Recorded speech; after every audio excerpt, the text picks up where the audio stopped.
Մենք շարունակում ենք Բարի լույս հայերը Փան Արմենյանի եթերում ծրագրի առաջին հատվածում անդրադարձանք բոլոր բողոքի ակցիաներին ու իրադարձություններին, որոնք ծավալվում են Հայաստանում, Արցախում ու Սփյուռքում։ Մեր ծրագրի ընթացքում մենք փորձում ենք անդրադառնալ բոլոր այն կազմակերպություններին, անհատներին, մարդկանց խմբերին, ովքեր իրականացնում են այս պահին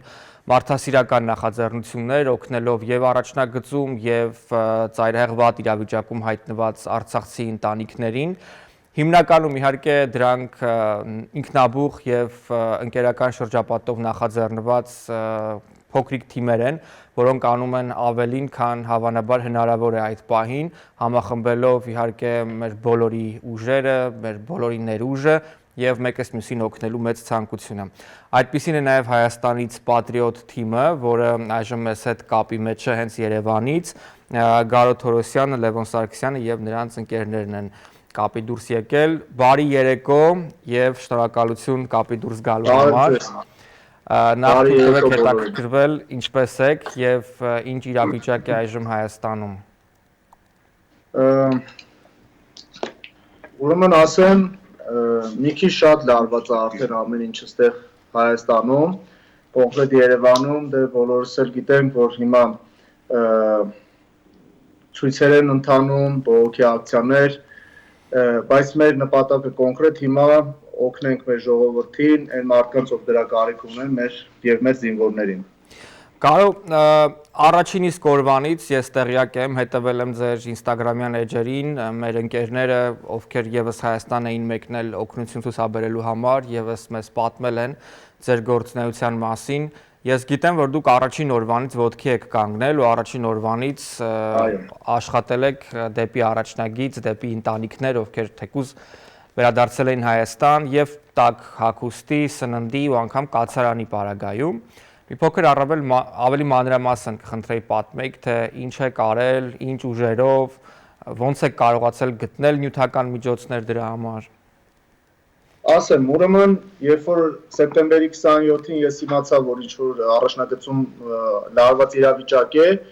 այդ ամբողջ օրը նորություններին հետևելով հասկացա, որ պետք է անպայման զբաղվենք հավաքագրմամբ, այսինքն փորձենք ամեն ինչ անել մեր զինվորներին, թե սնունդ ապահովել, թե տաք հագուստ եւ այն ամենը, ինչ իրանց հիմա անհրաժեշտ է։ Երբ սեպտեմբերի 28-ին առավոտյան ժամը 8-ին արդեն մենք սկսեցինք այդ ամեն ինչով զբաղվել, ես զանգարեցի իմ ընկերներին, հարազատներին, բարեկամներին, բոլորը միացան ինձ ու մենք սենց ընկերներով սկսեցինք օգտակար լինել մեր զինվորին եւ այլ մարդկանց արցախցիներին, ովքեր բոլորս է գիտենք ինչ պատճառներով եկել են Հայաստան, մոտավորապես մեր թիմը արդեն 20,000-ից ավել արցախցիներ է տեղավորել Հայաստանում տարբեր տեղեր, տարբեր մարզերում, քաղաքներում, գյուղերում, ինչով որ կարողանում էինք։ Ամենասկզբից օգնությունը գալիս է ժողովրդի կողմից, այսինքն մենք ունենք մի տեղ, առաջինը սկսել ենք Բրյուսովի համալսարանում այդ տարածքում, ուրեմն ժողովուրդը 24 ժամ, մենք 24 ժամ էինք, մինչև առ այսօր, մենք ընդհանրապես չենք քնում, կարելի ասել, միշտ այստեղ ենք, որովհետև ամեն ժամ, ամեն վայրկյան կարող է մեր օգնության կարիքը պետք գա։ Ժողովուրդ մարդկանց տեղավորելու հարցն է հետաքրքիր, ոնց եք իրականացնում, որովհետև որքան էլ որ դժվար լինի, բայց հնարավոր է գտնել հագուստ, սնունդ մարդկանց, ովքեր կօգնեն ֆինանսապես։ Դա մեծ բան է, որը անում եք, բայց անհավանական դժվար է մարդկանց տեղավորել ու մշտական բնակության վայր կամ ժամանակավոր կացարան հատկացնել։ Այդ հարցը ինչպես է լուծվում։ Ասեմ, ուրեմն մենք զանգահարել ենք տարբեր հյուրանոցներ, տարբեր բրոկերների, շատ, չգիտեմ, անհատ մարդկանց, ովքեր վարձով են տալիս իրենց բնակարանները, տները կամ ինչ-որ տարածքներ, որտեղ կարող եք այդ հարմարանքները ստեղծել մարդկանց համար, որ մնան, այդ շատ մեծ ծավալուն ու շատ բարդ աշխատանք է, որը մենք մինչև առ այսօր անում ենք, որովհետև կոնկրետ հիմա Երևանում կարելի ասել բացարձակապես ոչ մի տեղ չկա մնալու, բայց մենք էլի մեր ուժերի սահմաններում փորձում ենք գտնենք էլի այդ տեղը։ Լևոն, ես վստահ եմ, որ դուք հանդիպել եք բազմաթիվ մարդկանց, բազմաթիվ ընտանիքների, ովքեր հայտնվել են ծայրաստիճան վատ իրավիճակում եւ դա ոչ թե սեփական պատճառների, այլ պարզապես իրավիճակի, որում հայտնվել է մեր երկիրը։ Նրանք նաև հոգեբանական շատ դժվար կացության մեջ են, որովհետև իսկապես կորցնել տուն, ընտանիքի անդամ շատ դժվար է հասկանալ նրանց ու շատ հաճախ հնչում են կարծիքներ, որ նրանք այս կամ այն օգնությունը չեն վերցնում, նրանք ուզում են ավելին, քան հնարավոր է այդ պահին տալ։ Արդյոք այդ խոսակցությունները տեղին են ու արդյոք մարդիկ պետք է դա շահարկեն ըստ քեզ։ Գիտեք, իրականում եղել են շատ դեպքեր, որ մարդիկ պահանջել կամ կոպիտ ասած ուզել են այն ամենը, ինչը նույնիսկ մեզ հնարավոր չի եղել տալու, բայց փորձել ենք բոլորի գիտակցության տենց ոնց որ շարժվենք, հասկացել ենք բոլորի հոգեբանությունը, արել ենք այն, ինչը որ մեր հնարավորության սահմանում ա եղել։ Ու միշտ բոլորին տեղեկացրել ենք, որ մենք կամավորական խումբ ենք ու պետությունից չափից մեծ տենց ինչ որ հնարավորություններ չենք ստացել, որ մարդկանց օգնենք։ Արել ենք այն, ինչը Ընդհանրապես չենք ստացել օգնություն թե պետությունից, թե ինչ որ բարեգործական հիմնադրամներից։ Բայց դիմել եք մերժել, թե ուղղակի գիտակցում եք, որ բնական է, որ դա չի լինելու, չեք էլ դիմել։ Այո։ Մենք գիտենք, որ կարող է ոնց ասեմ, եթե ինչ որ օգնության դիմենք եւ վստահ ենք, որ մենք կստանանք բացասական պատասխան, այդ իսկ պատճառով էլ ոչ մեկին չենք զանգահարել։ Շատ դեպքերում մեզ էին զանգահարում օգնության համար եւ մենք իհարկե օգնում ենք։ Մենք տեսնում ենք, որ ձեր կողքին կա նաեւ ձեր ընկերներից եւս մեկ, ով կադրով լավ չի երևում։ Այո, նրան եւս խոսքին արարեցին։ Ողջույն, մենք ուրախ ենք ծանոթանալ ձեզ հետ այսպես եթերով։ Կխնդրեի ավելի հավանաբար դուք կին եք եւ առավել այսպես զգացմունքային կողմից կարող եք խոսել թեմայի վերաբերյալ, հատկապես երեխաների ու մայրերի մասին, ովքեր որ հայտնվել են անելանելի իրավիճակում ու փառք Աստծո, որ կան ձերպես երիտասարդներ, ձերպես մարդիկ, ովքեր մեղմում են այդ ցավն ու խնդիրները։ Իրականում սկզբից շատ դժվար էր, որովհետև մարդիկ գալիս էին ընտանիքներով, այդ լացակումած այդ իրավիճակներում շատ դժվար էր օգնել մարդկանց, բայց համենայն դեպս փորձում էինք մենք ինքներս մեզ տիրապետեինք ու կարողանայինք կառավարել մեր զգացմունքները, որ կարողանայինք օգնեինք նաև իրանց։ Ու շատ դժվար էր զոհվածների ընտանիքների խնդիրը, որովհետև այդ մարդկանց իրականում չգիտես ինչ ասես ու որ իրանք հասկանում են, որ հիմա իրանք հագուստ են ման գալիս, քանի որ այս իրավիճակում կորցնում են որդի ամուսին, բայց պետք է ման գան հագուստ, որ կարողանան գոնե ապահովեն ինչ-որ մի բանով։ Ու իրականում այդ ժամանակ ավելի դժվար էր, քան հիմա։ Հիմա ավելի կարգավորված, այն ժամանակ մի քիչ ավելի խառն էր ու ավելի դժվար էր ինքներս նաև մեզ շատ դժվար էր այդ ժամանակ։ Ինչպես եք օգնությունը կարողանում ճիշտ կերպով իրականացնել ու նաև երևի թե ստացած նյութական օգնությունը ճիշտ կերպով համակարգել, որովհետև շատ հաճախ որպես օգնություն ես տեսնում եի, որ գնում էին օգտագործած հագուստ, օգտագործած ինչ-որ պարագաներ, որը հա այդ պահին կարևոր է ու պարզ է, որ այդ պահին որևէ մեկը չի նայելու դա օգտագործած է, չօգտագործած է, իրավիճակը ծայրահեղ է ու քաոսային, բայց ամեն դեպքում այդ մարդիկ չքավոր չեն, այդ մարդիկ իրենց նախաձեռնությամբ չեն հայտնվել վատ իրավիճակում, այդպիսին է աշխարհաքաղաքական իրավիճակը եւ մարդիկ ունեն ինքնասիրություն, արժանապատվություն ու մենք էլ իրենց փոխարեն գուցե վիրավորվեինք, երբ այդ իրավիճակում մեզ նման կերպով վերաբերվեին։ Այդ նուրբ հարցին ոնց եք մոտեցել։ Իրականում սկզբում լինում էին դեպքեր, որ ճղված հագուստ այդ դրա ժամանակ չգիտեինք ուղղակի ինչ անեինք, փորձում էինք Մենք այդ մարդկանց չենք տալիս։ Ու խնդրում էինք այդ դեպքում արդեն նոր բաներ, եթե գոնե չէին կարողանում բերել, բերեին այնպիսի բաներ, որ ուղղակի թափելու չլիներ, էլի մենք էլ չէինք ուզում, մնացածին էլ չէինք ուզում նեղացնեինք ու տենց բաներ չէինք տալիս ընդհանրապես։ Հիմա հնչում են կարծիքներ, Գարո, որ շատերը չեն ցանկանում վերադառնալ Ստեփանակերտ, այն հատվածներ, որոնք այնուամենայնիվ դեռ համարվում են հուսանք, որ համարվելու են նաև Հայաստանի տարածք, եւ հնչում են երկու տեսակի կարծիքներ։ Մի կարծիքը, որ ինչու նրանք չպետք է վերադառնան, իսկ մյուս կարծիքն էլ պարզ է, որ մարդիկ իրենց ապահով չեն զգում։ Իսկ մենք ինչ կանեինք այդ պարագայում։ Այ նման ընտանիքների հանդիպել եք եւ ինչ են նրանք ասում, ինչ եք այս ընթացքում կարողացել թեմայի վերաբերյալ հասկանալ նրանց հետ շփվելով։ Մեր ջան, ճիշտ ասած, շատ ընտանիքներ կան, որ մենք իրենց այստեղ օգնել ենք, բայց շատերը հետ են գնացել Ստեփանակերտ, իսկ մի մասը ուղղակի նրանք ուղղակի չեն կարող գնալ, որովհետև իրենց գյուղերը հիմա արդեն թշնամին են այնտեղ բնակվում, իրենց տներում են էլի իրանք։ Իսկ մարդիկ էլ կան ուղղակի այդ վախը, այդ անհանգստությունը, չգիտեմ, այդ անվստահությունը որ կարող է ինչ-որ վտանգ իրան սպառնա ու այդ իսկ պատճառով նրանք չեն գնում, բայց ես ամեն անգամ ու իմ թիմակիցները, իմ ընկերները, ովքեր գնում են տարբեր տեղեր, տարբեր տներ, մենք իրենց, ոնց ասեմ, ոգեշնչում ենք էլի, ես հասկանում եմ իրանց նեղվածության աստիճանը, որ այնտեղ իրենց տները թողել են, շատ լավ պայմաններում ապրել են ու հիմա եկել են ինչ-որ, չգիտեմ, մի սենյականոց տարի մեջ 10 հոգով են ապրում, շատ վատ տուն է, ես մեկը իրենց այդ հույսը տալիս եմ ու ես անձամբ ինքս վստահ եմ, որ ամեն ինչ շատ լավ է լինելու, ուղղակի սա ժամանակի հարց է։ Շատ լավ, մենք հրաժեշտ չենք տալիս ձեզ, որովհետև խոսելու դեռ շատ թեմաներ կան, միայն պետք է 1-2 րոպեով ընդհատվենք կարճատև գովազդային դադարով։ Հիշեցնեմ, որ մենք կապ ենք հաստատել Երևան, որտեղ մեզ միացել է Պատրիոտ թիմը, որոնք պատերազմի առաջին օրվանից իրականացնում են մարդասիրական ակցիաներ, տաք հագուստ, սնունդ և կացարան տրամադրելով այն ընտանիքներին, որոնք ժամանակավորապես հաստատվել էին Հայաստանում։ Նրանք դա շարունակում են անել անգամ այժմ, և մենք էլ բոլորս կարող ենք նրանց օգնել, իսկ թե ինչպես կարճատև դադարից հետո։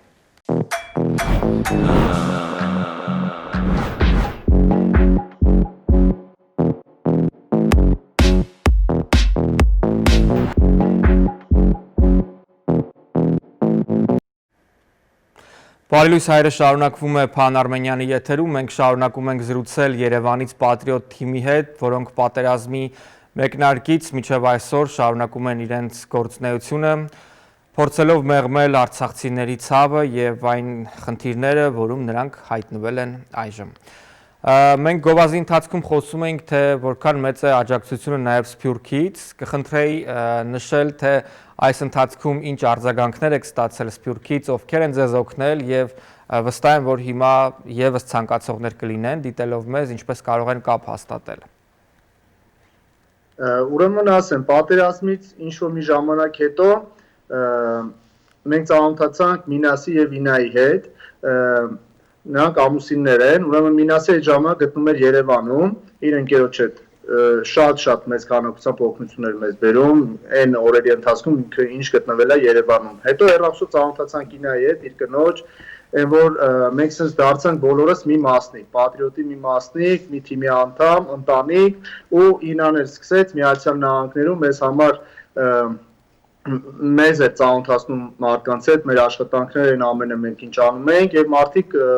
սկսեցին մեզ վստահելը, մեզ գումարներ էին ուղարկում, Միացյալ Նահանգներում ինչ գումար որ հավաքվում է, կամ որ մարդիկ ուզում են ուղարկեն, մենք մեր Ինայի տվյալներն ենք տալիս, կապնվում են իր հետ, շատ մարդիկ են մեզ օգնել, շատ, սենց անվանական չեմ կարող ասել, մեր ընկերները, հարազատները, Մանոն։ Ինչի կարիք կա այժմ ամենաշատը, այսինքն մարդիկ երբեք ցանկանան միանալ ձեզ, փնտրելով Պատրիոտի էջը Instagram-ում, ինչն է ամենակարևորը այս պահին։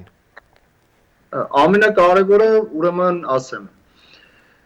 սպիտակ եղենի հարցն է, կոմունալ վճարների հարցն է, որ մարդիկ գումար չունեն և իրենց կոմունալները պետք է վճարվի, չգիտեմ, այնտեղ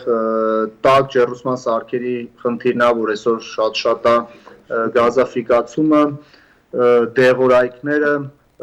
շատ տարբեր տեսակի, որովհետև այնտեղ տարիքով մարդիկ էլ կան էլի, որ շատ լուրջ առողջական խնդիրներ ունեն,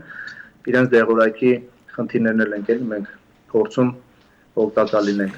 Այսօր պատերազմը դեռ չի ավարտվել, մենք ականատես ենք լինում փոքրիկ, բայց այնուամենայնիվ որոշ ռազմական գործողությունների, միջամտությունների, որոնք մեր երկրի սահմանները օր-օրի ավելի փոքր են դարձնում, ավելի այսպես զիջելով թշնամուն, սյունեցիների փաստորեն բողոքի մասին վստահ եմ, որ գիտեք, այդ բարձիկները ապամոնտաժելու և նրանց տրամադրելու, մի քանի գյուղ ևս նոր գերեվարված մարդիկ, որոշ մարդիկ դուրս են եկել բողոքի մարդկային խմբեր, որոնք իրենց տեսակետն են արտահայտում, հակառակ թևն էլ թեկուզ ավելի քիչ մարդկանցով եւ շփոթելով Ջաբրայիլը այլ տարածքների հետ փորձում է պաշտպանել երկրի իշխանություններին, սատարելով նրանց, դուք երիտասարդ եք, ովքեր բնակվում են Հայաստանում, որքան էլ որ մենք այստեղից, ինչպես շատերը ասում են, տակ տեղից մեր կարծիքը հայտնենք,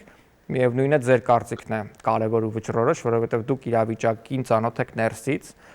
ձեր մեկնաբանությունները այն մասին, թե ինչ է այսօր տեղի ունենում։ Մայր ջան, մեր թիմի անդամների անունից եմ ասում, մենք բոլորս այսօր ունենք մի նպատակ՝ օգնել մեր զինվորին ու օգնել այն մարդկանց, ովքեր մեր օգնության կարիքը ունեն։ Մենք չենք խառնում ընդհանրապես ոչ քաղաքականության մեջ, ոչ մի բանի մեջ, հիմա կոնկրետ մենք չենք ուզում սենց ասեմ մեղավորներ գտնենք։ Ինչքան է որ իմանանք ով է մեղավոր, ով մեղավոր չի, բայց կոնկրետ մեր թիմի առաջ կա մի խնդիր, նպատակ ամեն ձև օգտակար լինենք մեր զինվորին հիմա։ Եվ դա ամենակարևորն է, որովհետև իսկապես այս համախմբվածությունը ու ծայրահեղ քաոսային իրավիճակում ճիշտ կողմնորոշվելը եւ գործողությունները ճիշտ կերպով անելը երևի թե ամենալուսավոր բանն էր, ամենադրական բանն էր, որ մենք նկատեցինք մեր ազգի մոտ եւ Հայաստանում եւ Սփյուռքում։ Ու ուզում եմ Սփյուռքի անունից նաև ինձ իրավունք վերապահել, շնորհակալություն հայտնել ձեզ, ձեր արած աշխատանքի համար, ու իսկապես քանի կան երիտասարդներ ու քանի կան այսպես համախմբված մարդիկ, ինչ որ լավ գաղափարի շուրջ, նշանակում է որ ամեն բան կորած չէ եւ ամեն բան դեռ ոտքի կանգնելու հնարավորություն ունի։ Ամփոփելով մեր զրույցը, ձեր առաջարկը Սփյուռքում ապրող մարդկանց, չգիտեմ, մի փոքր ամփոփիչ, բայց նաև դեռ ժամանակ ունենք, այնպես որ համեցեք։ Ես էլ եմ ուզում բոլորից շնորհակալություն հայտնել, ով ապրում է արտերկրում, մեր յուրաքանչյուր հայ, ով էլի, ասենց ասեմ, 24 ժամ մեր կողքն է եղել, օր ու գիշեր, միշտ զանգը կապի մեջ ենք մենք եղել, ամեն վայրկյան։ Այդ համախմբվածությունը, միասնականությունը հիմա կոնկրետ այսօր մեզ շատ պետք է բոլորին։ Ու ես վստահ եմ, որ մենք այս ամեն ինչից հաղթանակած ենք դուրս գալու։ Դեռ ամեն ինչ առջևում է։ Ես միշտ ասել եմ մարդկանց, որ ամեն ինչ լավ է լինելու, մեր հայ ազգը միշտ հաղթել է ու հաղթելու է այս անգամ էլ։ Եվ խոսքի հնարավորություն ընձեռենք նաև Պատրիոտի մյուս անդամներին, վստահ եմ նրանք եւս ավելացնելու խոսք կունենան։ Անձամբ ես նույնպես ուզում եմ շնորհակալություն հայտնել մեր հայրենակիցներին, ովքեր այս ամբողջ ընթացքում մեր կողքին են եղել, աջակցել են մեզ, որպեսզի կարողանանք բոլորին օգտակար լինենք ու կուզեմ մի խնդրանք եւս, ինչքան հնարավոր է թող բոլորը ել ավելի ամուր համախմբված լինեն, որովհետեւ ել ավելի մեծ դժվարության միջով ենք անցնելու։ Ինչքան իրար հետ միասնական լինենք ու շատ ավելի ամուր լինենք առանց դավաճանությունների, հաստատ մեծ հաջողությունների կհասնենք։ Շնորհակալ եմ կապի ու միացման համար ու շնորհակալություն ձեզ։ Մենք շատ շնորհակալ մեր ջան։ Ձեզ նույնպես։ Ամեն ինչ լավ է լինելու։ Վստահ։ Դե ինչ մենք զրուցում ենք Պատրիոտ թիմի հետ, ովքեր այս օրերին համախմբվելով իրականացնում են բարեգործական մարդասիրական նախաձեռնություններ։ Մարդասիրության թեման շարունակելու ենք Կարճատև դադարից անմիջապես հետո ամենամարդասիրական մասնագիտության մարդկանց, բժիշկների հետ։ Նրանք այս օրերին նպատակ ունեն վերականգնողական աշխատանքներ իրականացնելու եւ վիրահատելու մեր վիրավոր եղբայրներին, ովքեր պատերազմի ընթացքում կորցրել են իրենց մարմնի որոշ մասեր, բայց ոչ երբեք հույսը ապագայի ու կյանքի նկատմամբ։ Այս հատուկ նախագիծը, որի մասին մենք զրուցում ենք երեկվանից, մեր ուշադրության կենտրոնում է, յուրաքանչյուր օր մենք անդրադառնալու ենք դրան, եւ որը ամփոփվելու է նաեւ դեկտեմբերի 25-ի 12-ժամյա հեռուստա մարաթոնով։ Այս մասին Կարճատև գովազդային դադարից հետո։